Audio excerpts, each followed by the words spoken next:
This video is powered by, as always, entertainment. If you enjoyed this content, consider becoming a patron over on patreon.com/asalways for access to the Patreon exclusive podcast, The Kill Connor Clubhouse, early access to the Cinema Room podcast, being part of polls for future videos, and other early access material. With that said, please enjoy the video.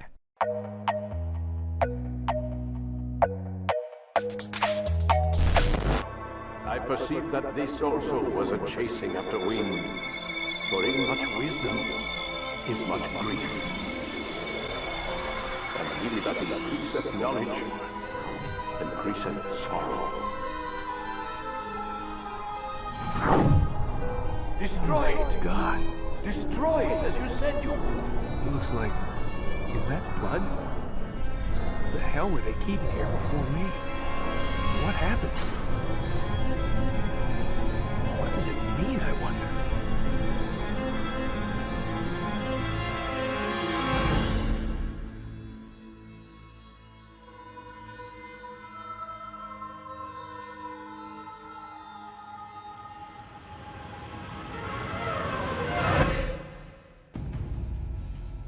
Early 2008 it must have been when I finished Assassin's Creed. I was only 10 years old, but it was a game that resonated with me a great deal. Going into it, I expected medieval open worlds, horses, swords, knights, and climbing wherever I wanted. As a 10-year-old, what more could I expect or want? But upon playing, it greeted me with something more than that.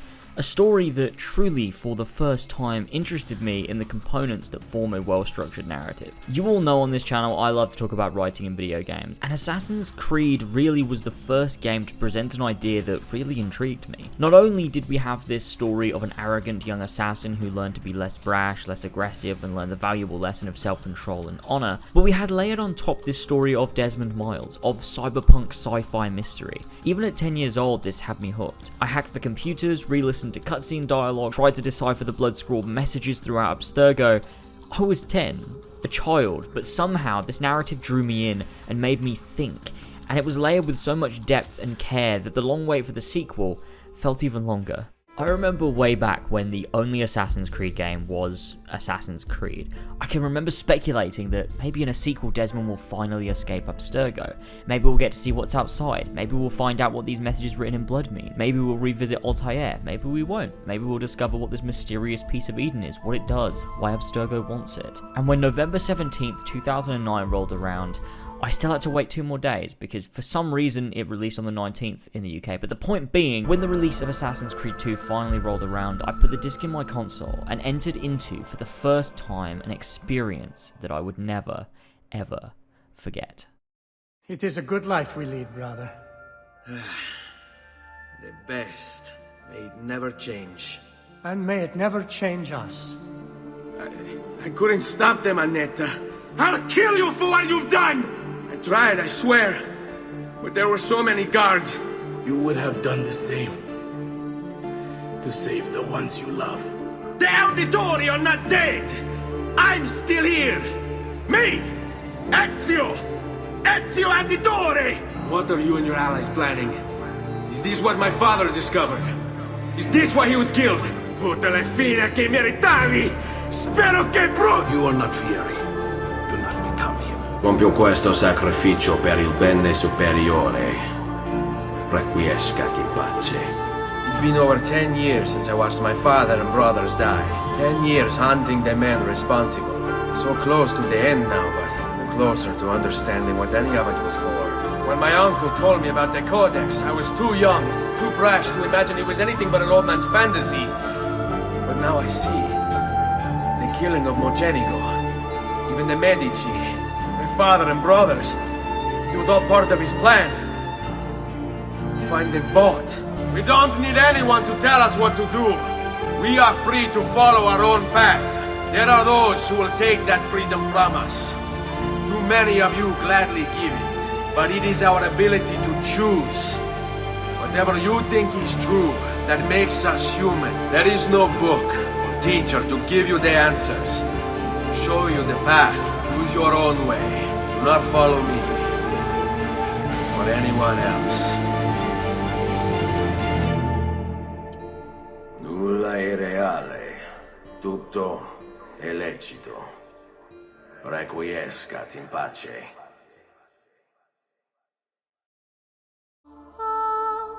Assassin's Creed 2 did a lot to shape what open world games did moving forward.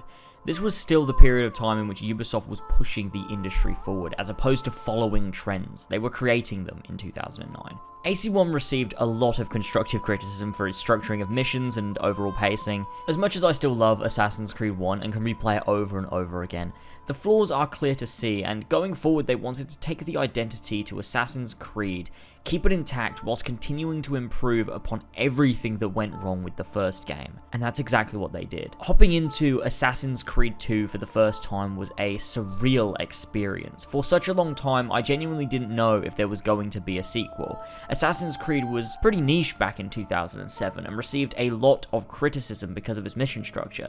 It wasn't clear if Ubisoft would bother to make a second game, and not just that, the ending felt purposefully ambiguous in an artistic way. If you'd have left it and never followed it up, it could have been a single piece of video game art on its own, leaving the ending and lore up to interpretation. This game was a sequel in every sense of the word. I'm still astounded to this day how well it ties into the first game and just feels like it's moving everything forward. For a start, this game opens with a cinematic recap of the first story, which shows that this game is heavily story focused and wants players to be in on that because it's a huge part of the series.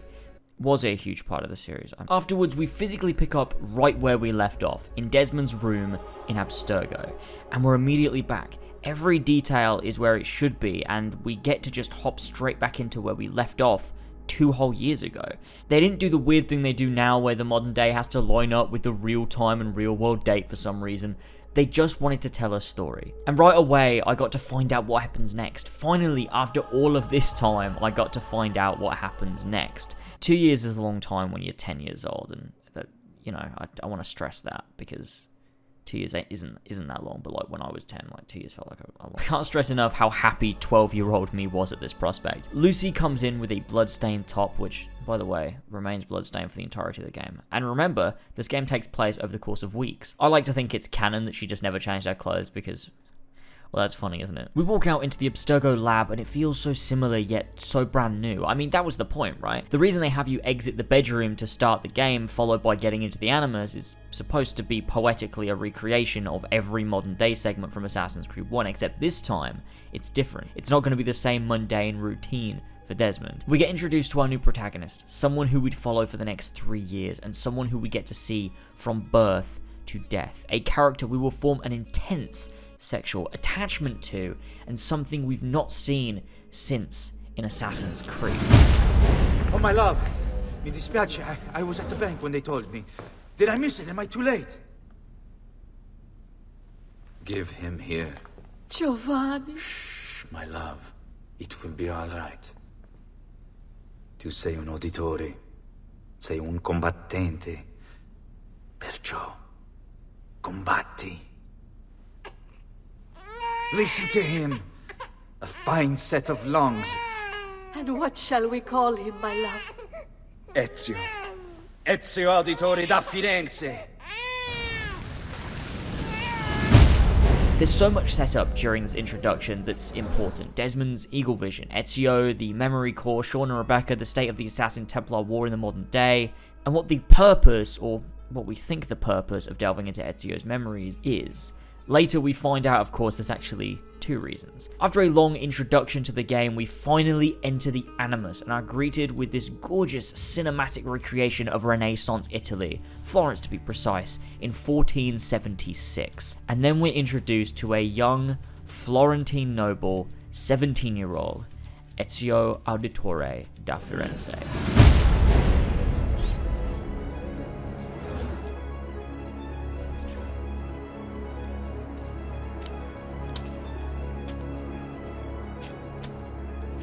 Insieme per la vittoria! Insieme! Silenzio, my friends! Silenzio! Roger Craig Smith's performance as Ezio is incredible. Not only does he perform well with a wide range of emotion and charisma, he also manages to play a man for his entire life, from a 17-year-old to a 65-year-old in Embers, changing his pitch, making Ezio seem older at the right times, changing the way he speaks to suit his age and mindset at that time, along with all the time producing this incredibly iconic accent, of which isn't actually pure Italian. It's a bit of a combination of Italian and Spanish to get this cool sounding effect because, well, they thought it sounded good, which it does. So although it's not a properly authentic Italian accent, that compromise to me is fine, purely because, I mean, it's Ezio. Would we really want anything else? This whole opening to Ezio establishes what they wanted to do with Assassin's Creed 2 that they didn't do with Assassin's Creed 1. The main thing being cinematics. This game is cinematic through and through, with music, cutscenes, camera work, all of it. The other main thing being mission structure. We have tons of things to get up to. A set-piece fight on the bridge to start us off, followed by a travel mission to the doctor to get introduced to that. A race, an interactive sex scene. You know, all the things we needed in AC1. But we're getting ahead of ourselves. You didn't think I'd forget one of the biggest moments in the entire franchise, did you? I could sit here and talk about the foreshadowing of the dialogue, the placement of the music, the camera angle so that we see the city of Florence at night, the pure emotion in both performances, but I think this scene speaks for itself. It is a good life we lead, brother. The best. May it never change. And may it never change us.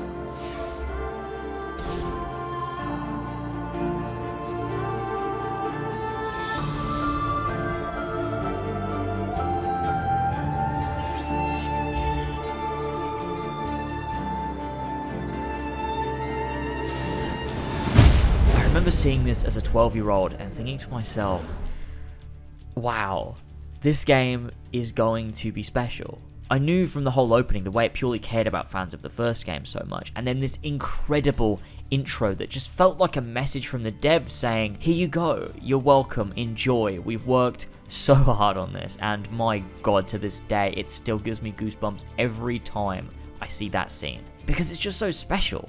It marks the start of Ezio's journey. It marks the moment he ended up down a path that he had no control over, and his words, and may it never change us, ring true. Ezio, although he undergoes a lot of development, he never changes his morals, his ideals. Ezio remains a loyal, caring, courageous man who does the right thing. He gets a lot better at it, sure, he becomes wiser, he becomes less brash or arrogant, and in doing so, allows for his core traits to shine more brightly. But at his heart, he never changes. He remains true to himself and has so much integrity. And in this moment of reprieve, on the top of the church with his brother, marks that start down the path to becoming one of the wisest mentors of the Assassin Brotherhood ever to exist. And that makes it all the more special, seeing this young, vulnerable teenager who we know becomes so much more than he ever could have imagined. Once you're finally let loose into the world after a bit of the old rough and tumble, eh? Hey? When I was 12, this was the most explicit shit I'd seen. And as you finally are allowed to just explore, you can sit back and just take in this world. Assassin's Creed 1 prepared you for what they did with these games, recreating moments of history, these spaces to explore that were crafted with such detail to immerse you. And Florence, Italy in Assassin's Creed 2 is just beautiful. Walking across the rooftops, down the streets, seeing people go about their business. Whoa! What the fuck? I've never seen that before. Did he just say hi to... He just said hi to his mate in the street. Holy fuck. Try that one, Odyssey.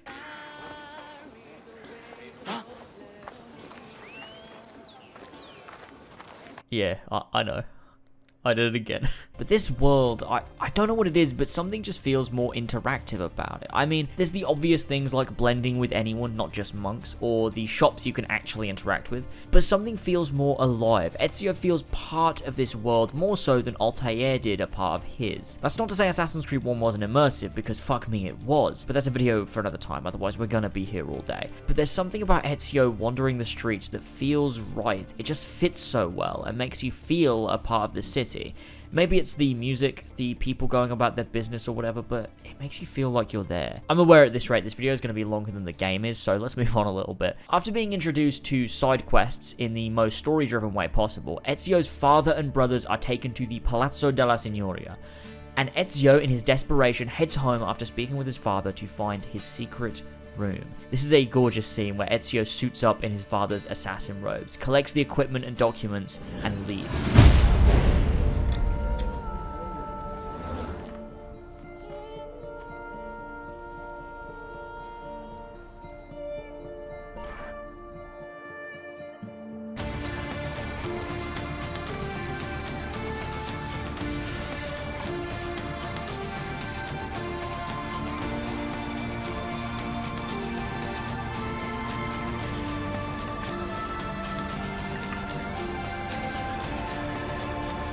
To bring this to Messer Roberto.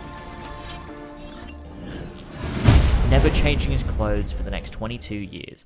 Now I've said it, you're never not going to think about it. But don't worry, I'm sure he took them off. Had them dry cleaned, you know? Or maybe not, but probably. Not dry cleaned, that's it. This 1476. We then get one of my favourite scenes. Ezio knocking on Uberto's door, desperate for him to answer in complete panic. This 17-year-old has had his family taken from under him and sentenced to death. You can see it in his face, in his voice. Ezio is absolutely distraught, and Roger brings that to life so perfectly.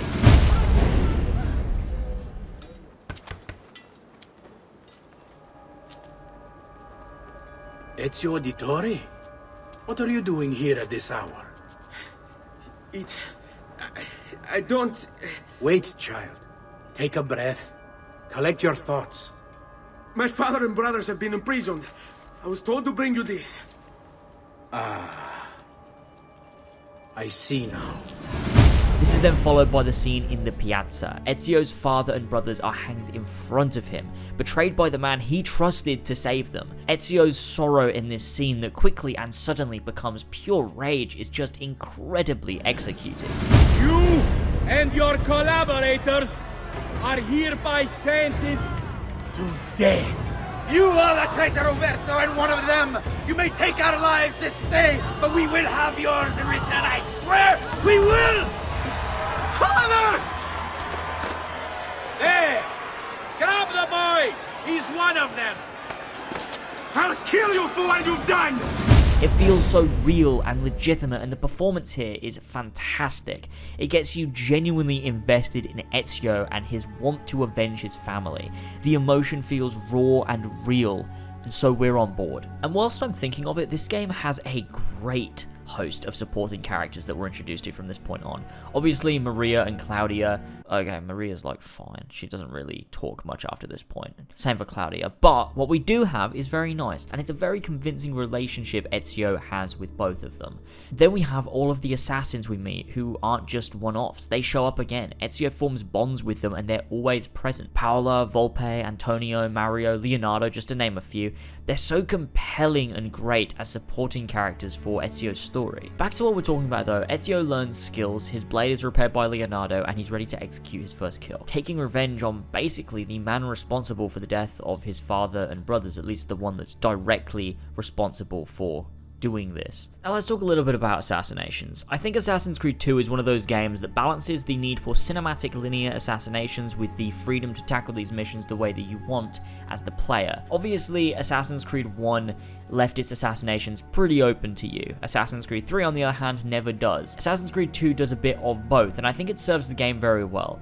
Obviously, there's easier ways to do every mission, but if you want to, most of these assassinations can be tackled however you choose. Not all of them, some are linear set pieces, but I think there's a decent balance there, which is nice. Ezio finally takes revenge on Uberto in such a satisfying moment where Ezio repeatedly stabs him over and over to get the job done. The Auditore are not dead! I'm still here! Me! Ezio! Ezio Auditore! Ezio in this moment to me feels like Florence as a city has betrayed him, letting out his anger. He's killed the man responsible, yet his father and brothers will always be gone. Ezio leaves Florence to head to Monteriggioni to meet his uncle. We fight Vieri, the stupid little bitch, and then we're introduced to Mario Auditore. This reference still cracks me up. It's so dumb, but it's so good at the same time. Like, it's so on the nose, but also isn't either. It's great. Do I know you from somewhere? Don't you recognize me? It's me, Mario! You get introduced to a few parts of Monteriggioni at this point, with learning about these shops, about its history, and about your father. Ezio refuses to step into his father's shoes as an assassin, struggling to believe the fairy tale. He feels he needs to protect his remaining family. Finally, he realizes the only way to truly do that is to take the fight to the men responsible, to not let his father and brother's deaths go in vain. He has to take up his father's work as an assassin. We get a nice stealth segment in Tuscany on the hunt for Vieri, getting to use one of the factions in the game, which is another new addition from the first. Ezio makes his way to Vieri, and we get another important scene for Ezio. After killing Vieri and not getting the answers he wants, he's furious, shaking Vieri's corpse and shouting abuse. Mario stops him, telling him to respect the dead. What are you and your allies planning? Is this what my father discovered? Is this why he was killed? I'm sorry. Were you hoping for a confession? Pezzo di merda! Vorrei solo che avessi sofferto di più! Hai avuto la fine che meritavi! Spero che Enough, Ezio! Show some respect. Respect? After all that's happened, do you think he would have shown either of us such kindness? You are not Vieri. Do not become him. Che la morte ti dia le pace che cercavi. Requiesca in pace. And that line, "You are not Vieri, do not become him," shows one of the fundamentals of the Assassin Order. Not to kill out of anger or vengeance, but out of necessity, to form a better world. All human life is sacred, even the worst Templar. You still show a minor degree of respect in all of your kills, something that Ezio took with him through his entire life, a very important lesson. Next up, we're introduced to a ton of major gameplay elements, but not just that, story elements too. Things that connect Assassin's Creed 1 to Assassin's Creed 2, not just through modern day, but that connection to Altair that Ezio has, that's present through the entirety of his trilogy culminating in Revelations. Codex pages are a huge part of this game, finding them all over various cities of Renaissance Italy. These codex pages are the link, the main link between Altair and Ezio.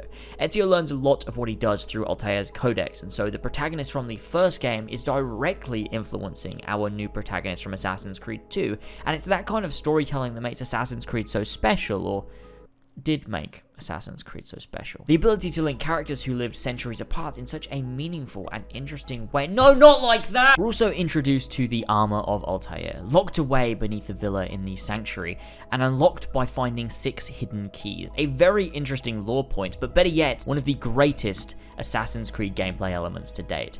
The tombs in these games in the Ezio trilogy are fucking magnificent. Going into these old temples or tombs or famous structures and exploring them, solving puzzles, parkour courses, fighting enemies, chasing down guards, it's such a different gameplay loop to anything in the open world, and they are never not a joy. The controls and gameplay they'd built for free running just shines in these missions, allowing for the courses and structure to be so perfect that all your parkour flows so well, and the more you play them, the more you become efficient, to the point where you're running and leaping off of walls onto beams and swinging from poles in such a fluid manner that this is some of the most satisfying gameplay in all of Assassin's Creed, and honestly, I'd say all of video games, but I'm biased, of course. Of course, you can finish the game without doing these tombs and without getting the armor, but every single time I play this game, I get that armor before I finish it.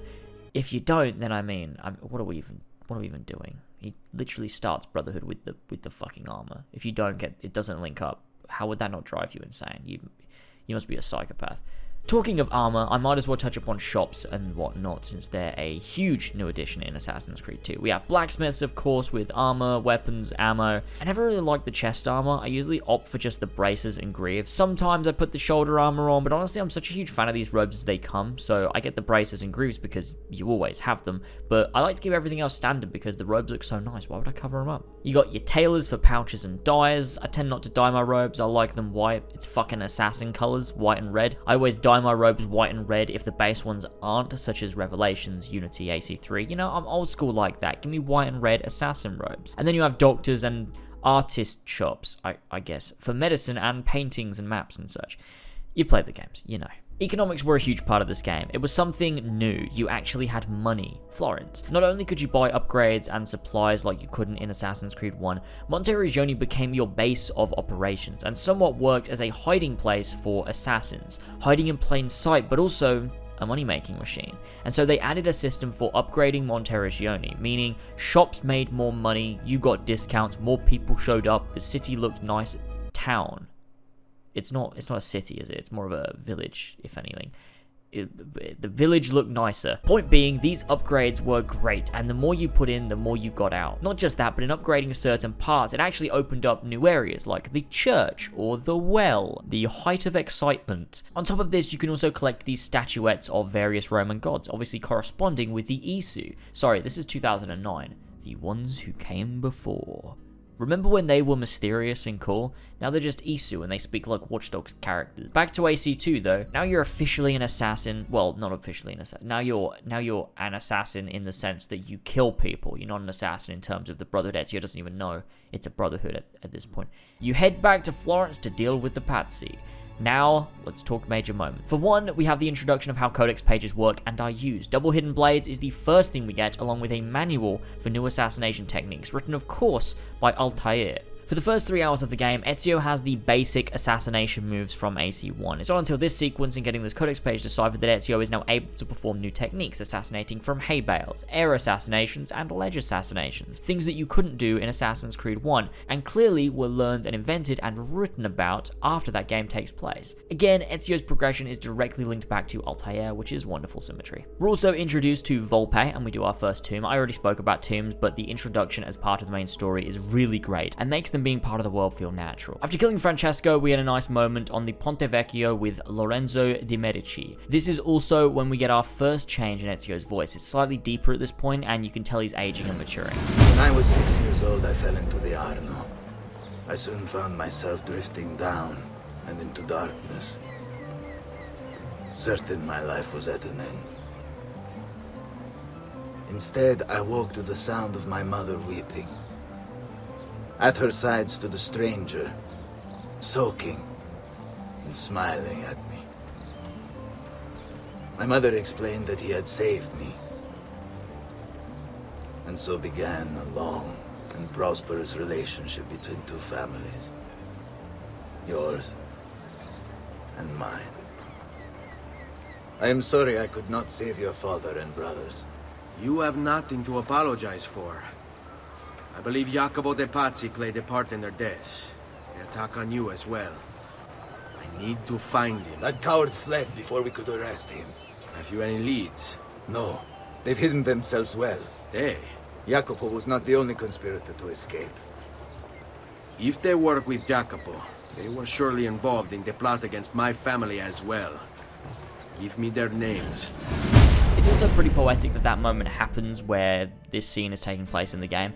Ezio is changed now. He's a lot calmer. He takes time to think things through a bit more, and his life has been shaken up a lot in only 2 years since he was last here on this bridge fighting Vieri. After this point, you're going on a bit of a wild goose chase to take out the remaining Pazzi conspirators in Tuscany. Something I haven't mentioned but is great in every single Assassin's Creed game is viewpoints. Assassin's Creed 2 has a lot of them, and they're all so beautiful. I miss when viewpoints used to be a bit of a climbing puzzle. Finding the right side of the building and slowly making your way up, finding the handholds and following your way around. They kind of lost that after changing the engine, but AC1 to Revelations nailed it. And seeing Italy from this height, whether it be Florence, Tuscany, not you, or Venice, is just beautiful. Talking of Venice, that's the next big step for Ezio. After taking up the Pazzi conspirators and finding out there are Templars in Venezia, Ezio makes it his mission to head there next. Before, however, we have to make our way to Forli, the most ugly and boring city ever to exist. But it's interesting that before DLC, this city existed purely for a single mission where you rescue Caterina from... Actually, what the fuck's this bitch doing here? How'd you possibly get there?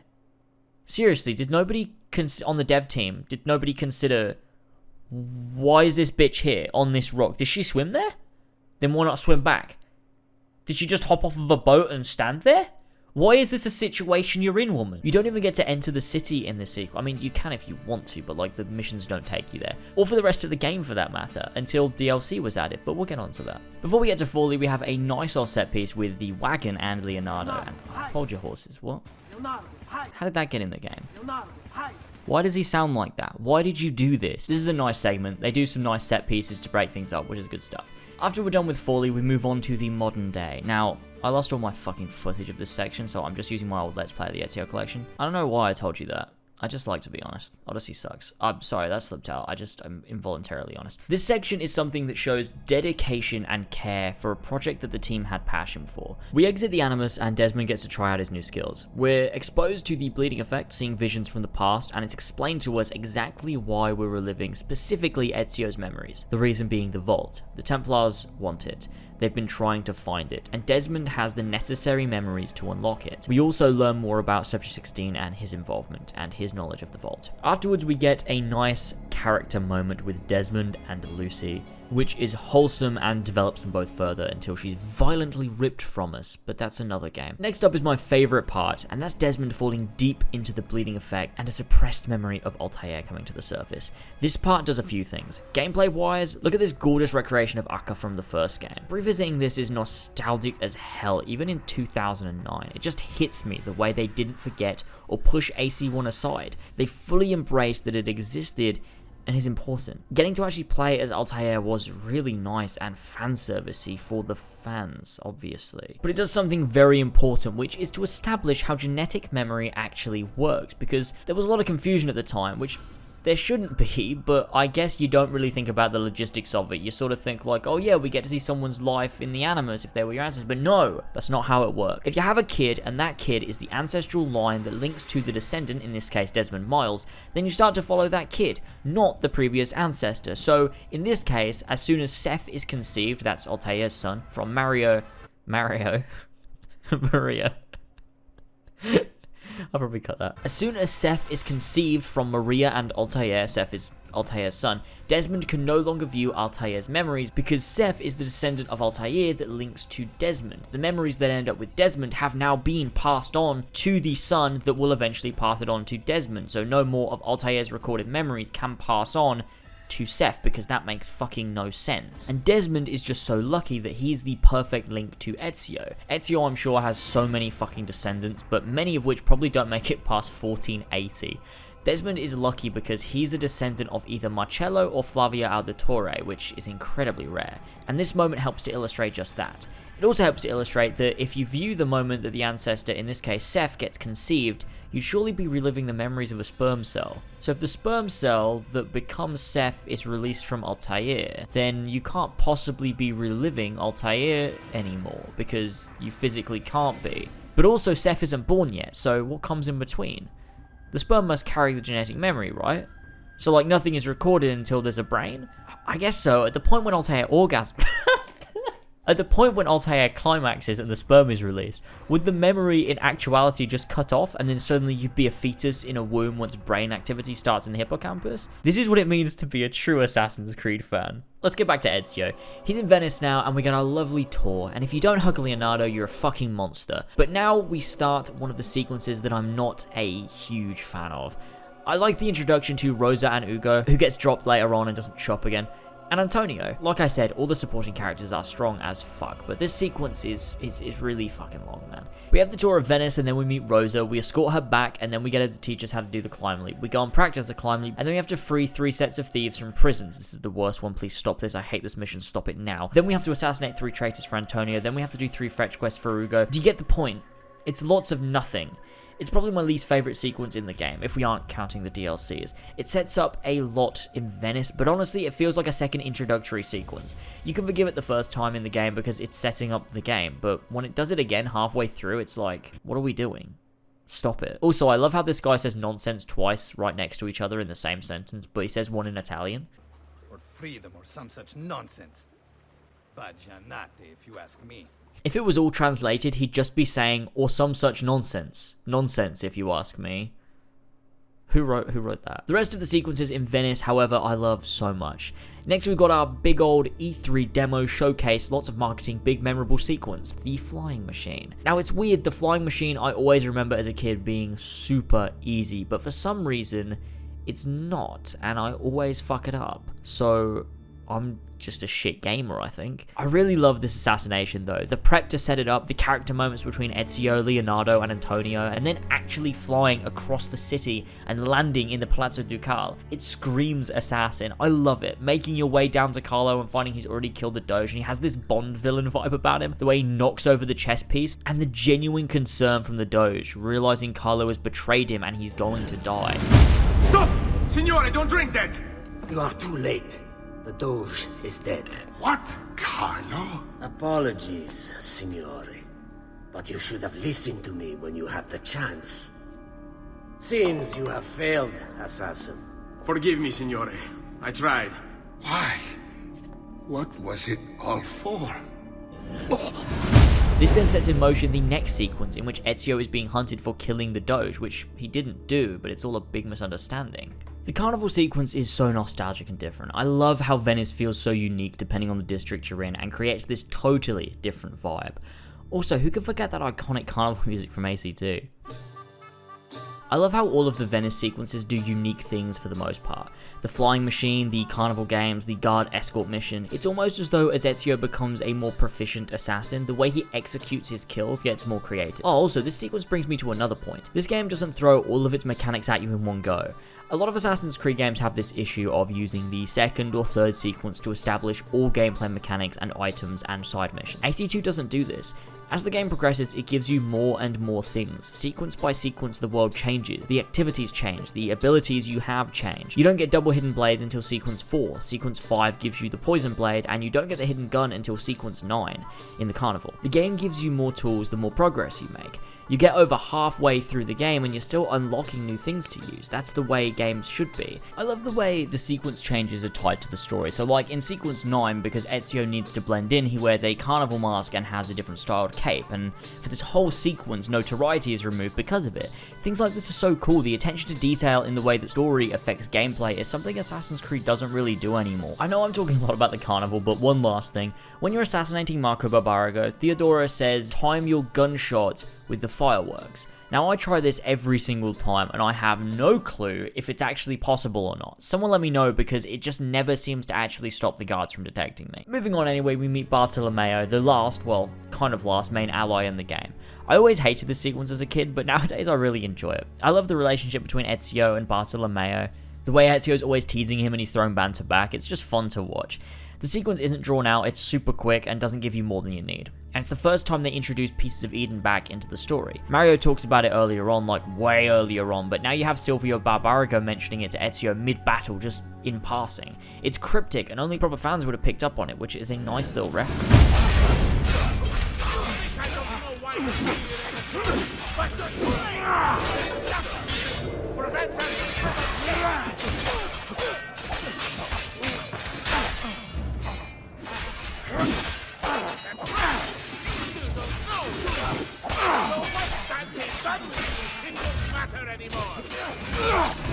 Ezio then discovers they were taking a ship to Cyprus to find the piece of Eden.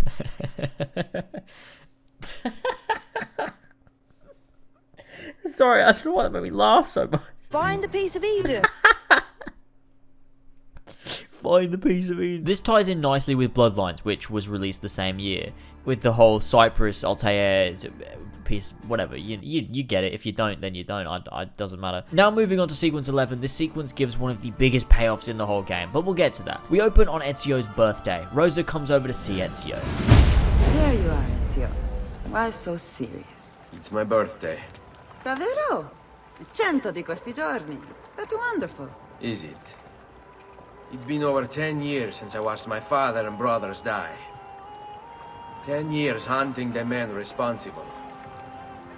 So close to the end now, but no closer to understanding what any of it was for. I love the sorrow in Ezio's voice when he says, "It's been over 10 years since I watched my father and brothers die." how he's so close to finishing all of it, but he still doesn't know why any of it even happened. Then enter Leonardo to answer that very question. I also love how you can see the younger Ezio rise to the surface in this moment, genuinely pissed off that Leonardo interrupted his moment with Rosa, as if he's never had sex in his life and he was really hyped up for it. It always just makes me laugh. This next section always gives me goosebumps. This moment when Ezio realizes the purpose of everything, why his father and brothers were killed, why they sent the ship to Cyprus, that Mario was right, and that this is so much bigger than he could have imagined. I don't know why I never saw it before, but when put together, I realized the markings on the back clarify into words. Here, the prophet will appear when the second piece is brought to the floating city. Prophet? Only the prophet may open it. 2 pieces of Eden. What are you saying? Ezio, what is this? We've known each other a long time, Leonardo. If I can't trust you, there is nobody. My uncle Mario spoke of it long ago. A prophecy hidden in the Codex, leading to an ancient vault that holds something very powerful. Grandioso. But if you took these pages from the Barbarigo, then maybe they know about this vault too. That's not good. Wait. What if that's why they sent the ship to Cyprus? To find this piece of Eden and bring it back to Venezia? When the second piece is brought to the floating city, the prophet will appear. Only the prophet can open the vault. My God! When my uncle told me about the Codex, I was too young, too brash to imagine it was anything but an old man's fantasy. But now I see. The killing of Mocenigo, even the Medici, my father and brothers. It was all part of his plan. To find the vault. The Spaniard. Rodrigo Borgia. The boat from Cyprus arrives tomorrow. I plan to be there to meet it. Good luck, my friend. This is a defining moment for Ezio's future, one that establishes there is more to his work than pure revenge, and not just that, but he's interested in seeing it through for himself, by himself. Nobody asks him to, it's in his nature to want to get to the bottom of this. After a long ass tale from the ship, we impersonate a guard, which, again, is another unique gameplay element for this sequence in particular. And then we meet with Rodrigo. You really have it? You were not followed? Absolutely. Everything went perfectly. We have followed your orders exactly as specified. The mission to Cyprus was more difficult than...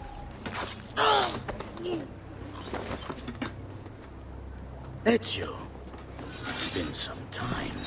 No, leave him to me. Rodrigo. This section, this face-to-face confrontation between protagonist and antagonist is brilliant. Between prophet and would-be prophet. Between assassin and Templar. It's really something special. Where is he? Who? Your prophet. Doesn't look like anybody showed up, Rodrigo. How many people have died for these? For what's in this box? And look, there's nobody here. You claim not to be a believer, and yet here you are. Don't you see him? The prophet is already here. I am the prophet. Now give me the apple. Come and take it from me. After fighting Rodrigo and his guards, one of my favorite moments happens. All of the characters we've met over the course of the game show up to help Ezio in his fight, and it's just so well executed as a payoff to our investment in these well-read supporting characters. Uncle! Don't worry, Nipote. You are not alone. Volpe?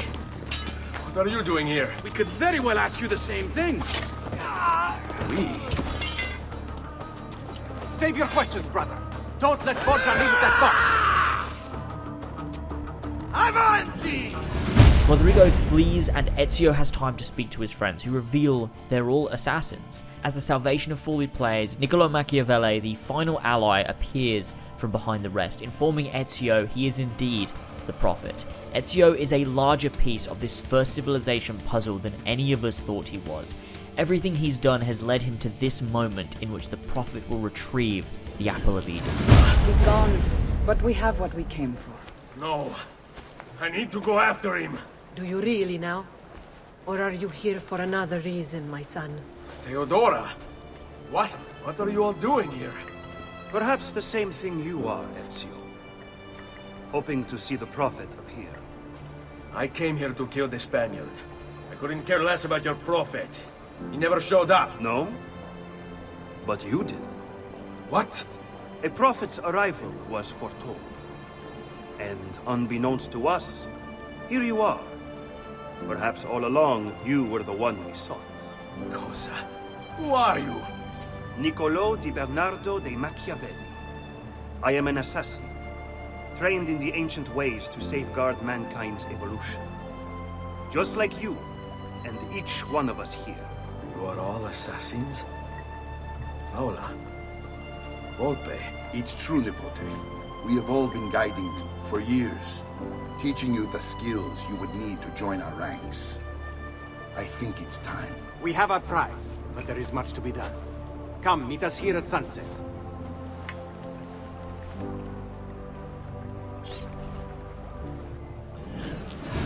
This is the first time for us as players we find out that the Assassin Order is still strong. They actually have an order. They aren't just random people scattered.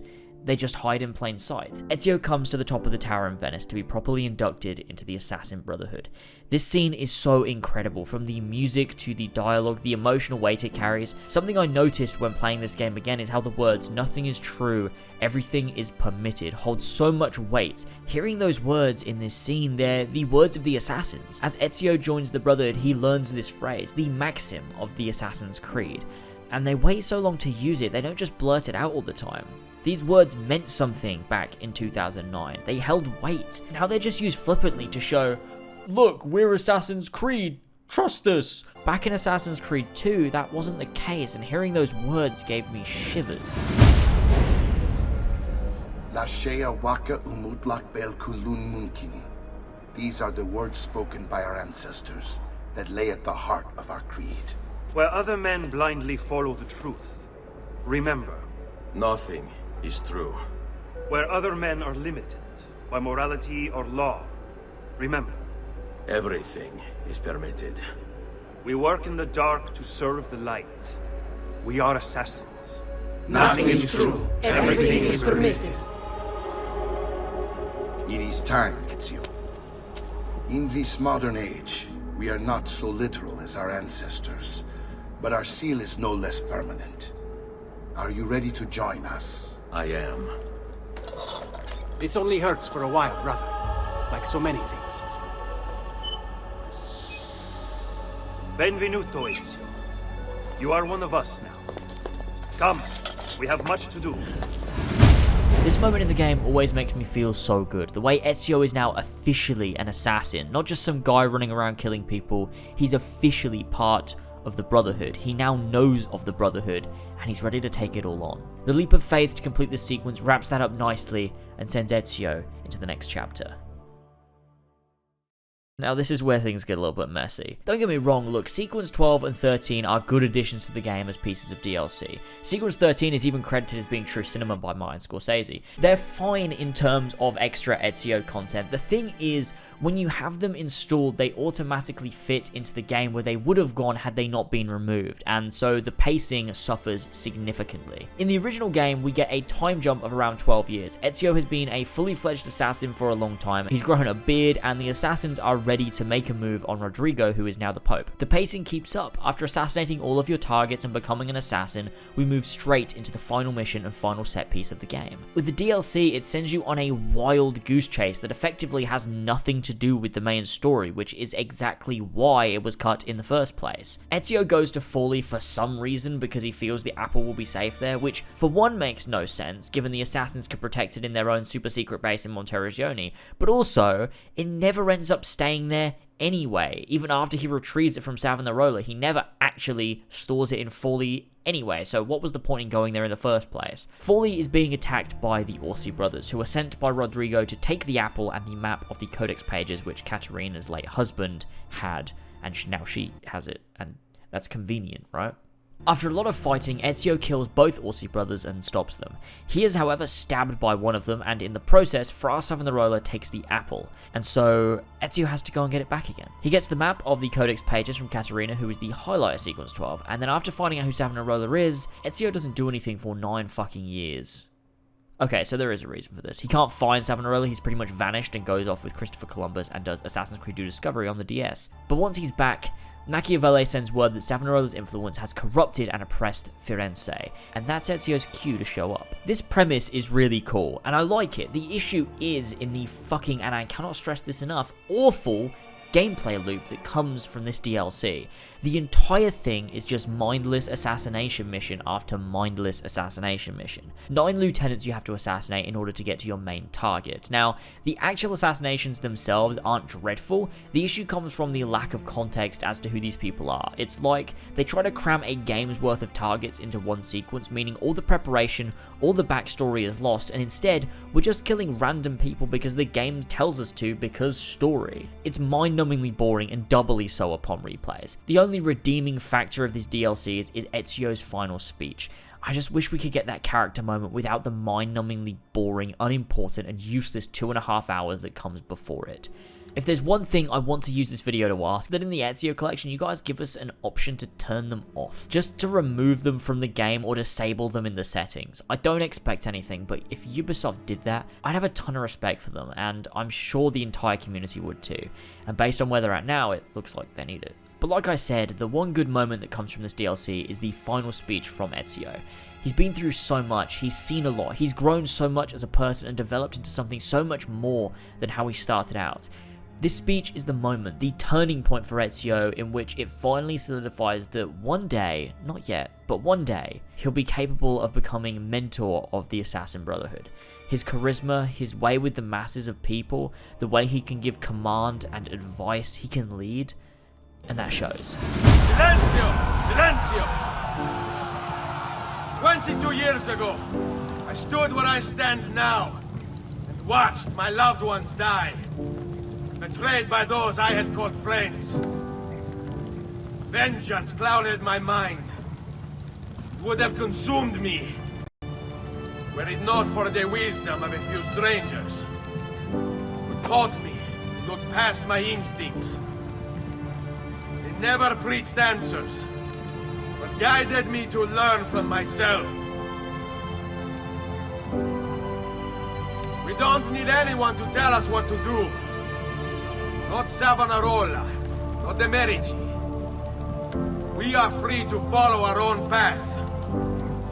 There are those who will take that freedom from us. Too many of you gladly give it. But it is our ability to choose whatever you think is true that makes us human.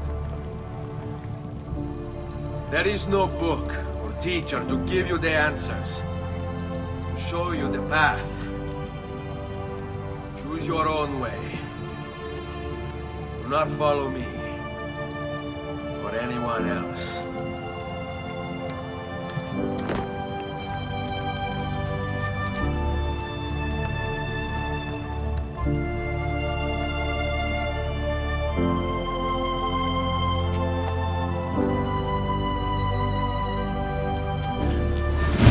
Okay, back on track. See what I mean? It throws you off going down that rabbit hole of DLC. It's so unrelated and random. But Ezio is now a fully fledged assassin. He's collected all of the Codex pages. He's got the armor of Altair, the sword of Altair, and a fully renovated Monteriggioni. Heading into Mario's study to finally wrap things up is always a very epic feeling. I'm aware I just used the word epic unironically there, but I think it's the word that describes it just right. All of the assassins you've met across the game are there in Mario's study. The Codex pages are on the wall and the apple is in hand. Using Eagle Vision, you line up the map hidden underneath the Codex pages, and using that in conjunction with the apple, you find the location of the vault, which is in Roma. This moment is one of the most Assassin's Creed moments. After collecting all of these old pages scattered across the world of knowledge written by the ancient assassin Altair, you use their secrets along with an ancient piece of tech to uncover the location of a secret vault. It's some treasure hunting shit, and I love that about Assassin's Creed. Following all of these mysterious clues to the end of the line, and then being more confused than you were before when you finally get there, only to start another in-depth treasure hunt through time. It's so well put together. Going to Rome in this game was mad. I remember playing Assassin's Creed 2 for the first time and wondering why Rome wasn't a location given it's Rome and we're in Italy. But of course what they ended up doing makes so much more sense. Having our first taste of Rome be a linear set piece makes it all the more special when you finally get to explore in Brotherhood, but we're getting way ahead of ourselves. This mission is well structured and feels tense as you go from stealthing your way across the city wall to riding your horse, jumping obstacles and climbing towers. It feels great to play and really comes across as a final set piece mission after this game's journey. Something interesting is this mission contains a bit of a glitch. If you end up getting full notoriety in this mission, then it cuts all of the music, even in cutscenes. So the thing to do is before entering the Vatican, switch your outfit in the options and it'll clear your notoriety. Switch it back and you'll be good to go. And the music for the final confrontation with Rodrigo will be there. It makes the scene 100 times better, especially the final fight in the vault itself. It's a piece of music that is only used there, and it's honestly some of Jesper Kid's best work. When he makes these pieces of music that are machine crossed with history, it's pure Assassin's Creed. But to rewind a bit, after going to assassinate Rodrigo, he uses the staff to throw Ezio away. Ezio then uses the apple to resist and creates copies of himself, the same as Al-Mualim did in Assassin's Creed 1, which was so fucking sick the first time I played this game. Seeing myself using a skill that was used against me in the previous game was like, hell yeah, this is awesome. After a fight and some cutscenes, you proceed into the vault and Ezio says one of my favorite pieces from the entire trilogy. Open, damn you! Open! It's over, Rodrigo. No more tricks. No more ancient artifacts. No more weapons. Let us see what you are made of, old man. All right then. If that's how you want to play it. Just removing his weapons, he's fucking done with all this bullshit. Let's just fight, one-on-one, and I'm gonna beat the shit out of you. It's fucking awesome. It's well designed, the music is superb, I'm forever blown away with how they managed to so satisfyingly end a game that did so much already. In finally beating Rodrigo, Ezio decides to spare him. Now, a lot of people are confused by this moment. He killed so many people, why now does he decide to spare Rodrigo, the main guy he's been trying to kill? Especially when he was so ready to kill him moments ago. Let me explain. For one, Rodrigo Borgia didn't die in 1499, but also, there's a narrative reason. Ezio has this arrogance and self-confidence for the entirety of his life. It's the most prominent in Assassin's Creed 2. To him, this whole journey was about revenge, and he no longer wants that to consume him. He's got the staff, he's got the apple, all of the Templars are dead, killing the Pope would cause huge political ramifications, and his mission was to find the vault. In sparing Rodrigo, it's Ezio letting go of his hatred and revenge and coming to terms with what happened and the death of his father and brothers. Selfishly, Ezio decides to spare Rodrigo because he sees that as symbolically letting go of his vengeance. Of course, objectively, Ezio should have killed him, but Ezio has this arrogance about him in his younger years. Casting that aside somewhat is part of his Brotherhood arc, and he believes in his hubris that defeating Rodrigo will be enough. He'll be scared off and won't come back, which in a way, he was right. Rodrigo doesn't decide to attack Monteriggioni, Cesare does. But the point being, this is a character moment for Ezio. He shouldn't kill Rodrigo because he still has this sense of selfishness and arrogance to his actions, even for all his development, and this is important for Brotherhood. You can't! You can't! It's my destiny! Mine! I am the prophet! You never were. Get it over with, then. No. Killing you won't bring my family back. I'm done. Nulla è reale. Tutto è lecito. Requiescat in pace. Entering the vault is a part of the game that never fails to get me. I remember so vividly playing this for the first time 10 years ago and being absolutely blown away. Walking into the vault, you see these markings all over the walls in this dark black room. And as Ezio reaches the center, a floating ghostly figure apparates right in front of him, saying, "Greetings, Prophet. It is good you have come. Let us see it, to give thanks." At this moment, I was in awe. We were finally seeing one of these people who came before, these precursors. They were finally being introduced as actual entities in this series, not just secretly talked about behind the scenes by characters. We were seeing one properly. Minerva explains about the sun, the catastrophe that befell Earth 70,000 years ago, and that it's coming again. This is easily the most interesting 2012 end-of-the-world story ever to be told. Taking something like that and putting this crazy spin on it is just madness. A precursor race, pieces of Eden, assassins and Templars all wrapped up in this sci-fi cyberpunk shell with the ability to relive memories of ancestors from interesting time periods. It's almost like something out of a JRPG. It sounds like Final Fantasy or some shit when you explain it like that, but it was so deep and so cared for and so very interesting. Patrice Désilets and Corey May had such an eye for this shit, and I mean that's kept intact from time to time by people like Darby McDevitt who have real passion for writing this stuff. And in the final words of her message, after talking about the apocalypse to come, about needing to find the temples and save the world, she looks right at you, the player, and says one of the creepiest things to ever happen in video games. It's done. The message is delivered. We are gone now from this world. All of us. We can do no more. The rest is up to you, Desmond. What? Who is Desmond? I don't understand. Please, wait. I have so many questions.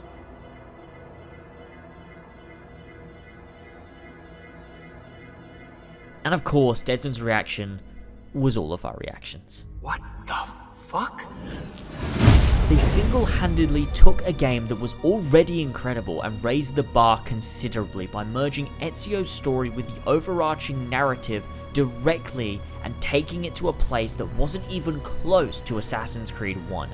They upped their game, they did something new, and they were fucking confident about it. I remember sitting in shock after that happened, just mouth open and completely gobsmacked, but it wasn't over. We got a mid-credits playable scene with Desmond and the gang fleeing the hideout. Desmond wakes up and the Templars are here. Lucy's still wearing the same top with blood on it. She throws Desmond the hidden blade of Ezio, no idea how she got that one, and they head down to deal with the Templars. There's only about 10 minutes until I Need get... all of my equipment. Ready to go before they do. Desmond! Yeah. All right, Sean, I need you and Rebecca to get everything in here packed up and loaded into the truck. You and I'll deal with the Templars. What, they're here? It was only a matter of time before they discovered us. To be honest, I'm surprised it took them as long as it did. Let's go. I was probably shaking with excitement at this. Desmond was actually going to do some fighting. They even went one step further and had Vidic show up just for this final scene. Desmond and Vidic's confrontation is tense, seeing them in entirely different circumstances from Assassin's Creed 1. There's a different power balance. Being able to disarm these guys with batons, hidden blade counter-killing with Desmond, it's such a wonderful conclusion and ending piece to such an incredible game. And when the fighting is over, Desmond has confronted Vidic as he leaves. Uh-oh, Doc. Looks like it's just you and me now. Enjoy your victory, Mr. Miles. Temporary as it is. Desmond, we have to go!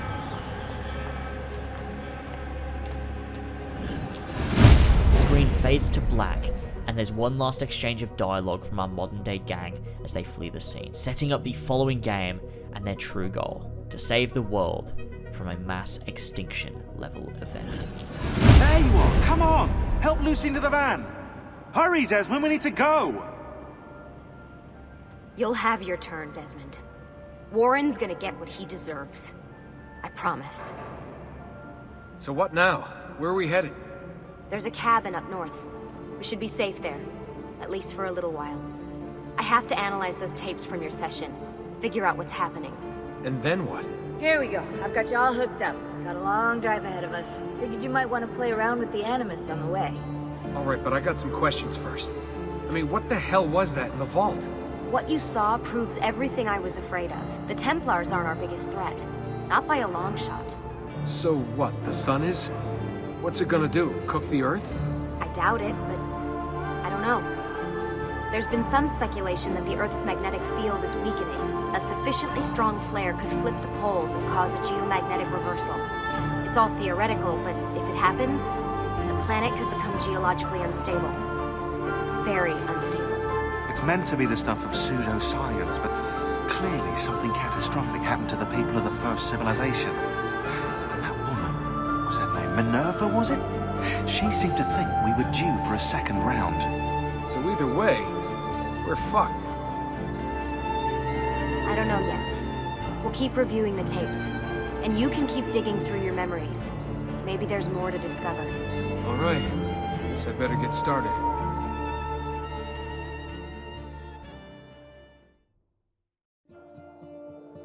Assassin's Creed 2 is not a game you get often. It's not a game you see at all these days. It's truly a special experience and one I hold so close to my heart. Thank you to the entirety of the team that worked on this piece of art, and thank you to Patrice Desilets. You truly have a visionary mind, and the work you did on this, the first Assassin's Creed game, and what you did do on Brotherhood is just unbeatable.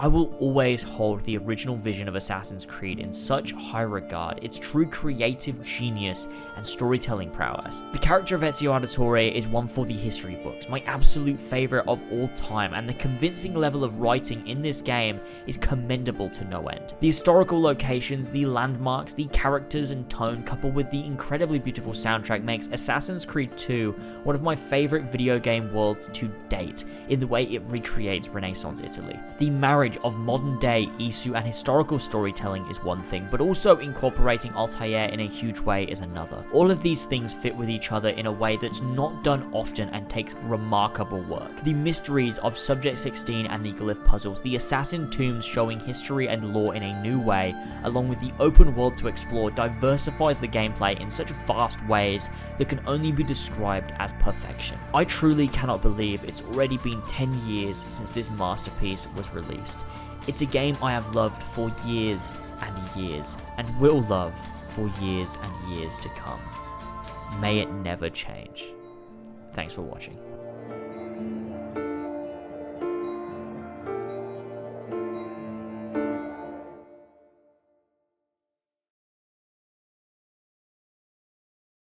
Thank you so much for joining me for this video. I really hope you enjoyed. Don't forget to like, share, comment, and subscribe. I'd really appreciate it. The support recently on videos has been outstanding, and I am so very thankful for every single one of you. If you haven't already checked out my 100,000 subscriber video, go give it a watch. It's a big thank you to everybody that's subscribed. I put a lot of work into it and went over the entire history of this channel, all of my Assassin's Creed coverage, all that good stuff, so go and check that out. Thank you to our Patreon producers, Josh Devillier, King Richard III, Smexy Dork, Elska91, Real Cinema in Hawkins, aka HBars12, and Seth.